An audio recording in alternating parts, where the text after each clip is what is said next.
Good morning, folks. This is Gordy Brisket Barrett here. Smoker's chugging. Hey, sorry I'm not on camera. Actually, probably not really. You guys probably aren't either. Anyway, I just thought I'd show you this brisket that I got. I was doing the math. I was at my local butcher's, and this is a prime brisket. This is not a choice brisket. This is not a Wagyu brisket, but it's prime. You can see there's some beautiful marbling, particularly in that point. But even the flat has a little marbling. And this butcher of mine did a nice trim on it, and it's something I was looking at, and I was thinking to myself, he did all the work. And yeah, the price was a little more per pound. It was around $8 a pound. And I don't know what they cost where you are, but regular choice briskets are over $5 a pound here. And I was looking at this brisket, and I was looking how well trimmed it is, and I was thinking to myself, he did a better job than I'm gonna do. I mean, I know I need the practice in trimming briskets, and probably get that practice on some cheaper choice briskets if I can find a sale and not on a prime brisket. But once I did the math, and once I had him put it on the scale, and it weighs, it's shy of 10 pounds. It's about 9.75 pounds, 9.7, something like that. And this brisket probably started out somewhere in the 12 or 13 pound range before he trimmed it, maybe even heavier. And I was doing the math that at that weight and at that cost per pound, and this is again for the choice price, I haven't even seen any locally available prime briskets other than this.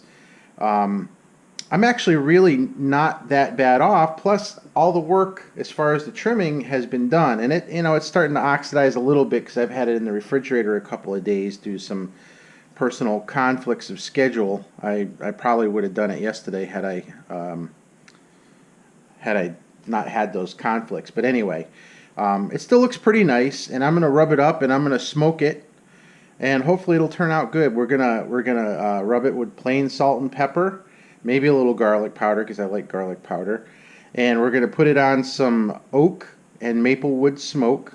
And I might add, a chunk of hickory or a couple chunks of pecan here and there for a little extra flavor. I like mixing the hardwoods so that it gives it a kind of a depth of flavor that you don't really get when you use just one kind of wood.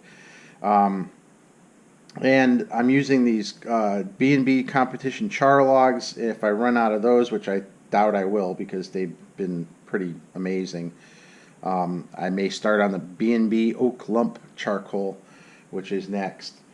And so we're going to have a variety of different wood smoke flavors and charcoal flavors in there, but I think it'll come out pretty nice. And I'll keep you posted as the process goes. Thanks for watching Smoker's Chugging.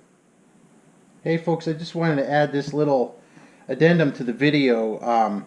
I just hope I can get this in the frame as good as I can so you can see it. I wanted to show you the flat, the marbling on the flat. This is something that that's what attracted me to this piece of meat in the first place, was this. It was in the cooler this side up.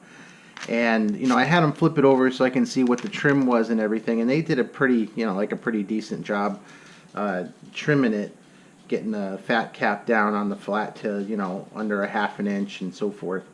But all of these strips of fat here, this intramuscular fat on the flat, I've never had a brisket that is a prime brisket, and I've never had a brisket where I really enjoyed eating the flat. I've always only enjoyed eating the point. And on this one, the point, I don't know if you can see that, but I guess with all the pepper and anything, it's hard to see, but the point is wonderfully marbled. That looks almost like a Wagyu steak right there. And that's going to be fantastic. We know that. But the flat may actually be edible. It may come out, it's very thin on this end, and I know that you always try to look for something that's thick on the end and bends in the middle, and it's very bendy. This is a very bendy brisket. I know it's already trimmed, so it probably doesn't mean much, but it is very flexible. I had them do that. And sometimes the best you can get is the best you can get. I mean, this is definitely better than anything I've ever had before, grade-wise and trim-wise and price-wise and every way you can look at it.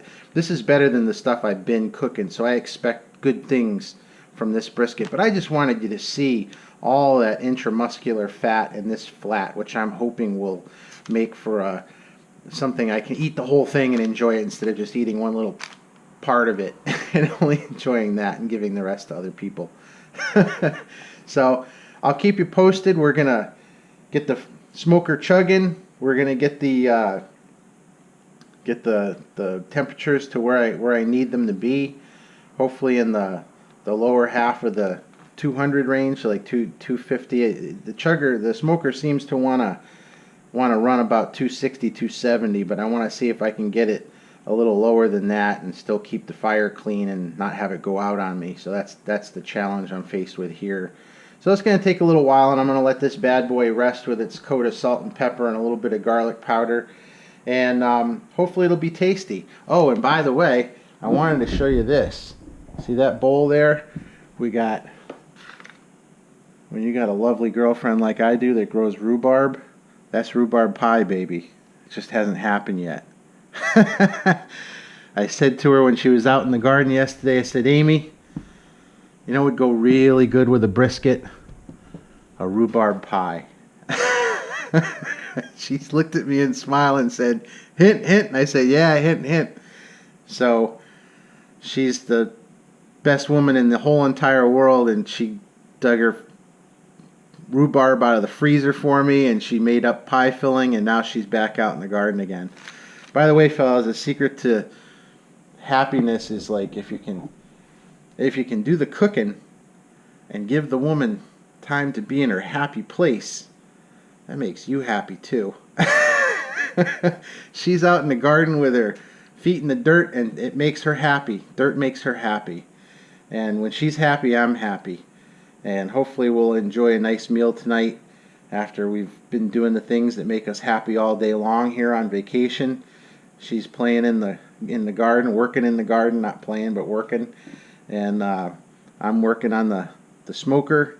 I'm playing on the smoker. And hopefully late tonight, we'll end up having a nice brisket dinner with a piece of rhubarb pie for dessert. Smoker's chugging, baby.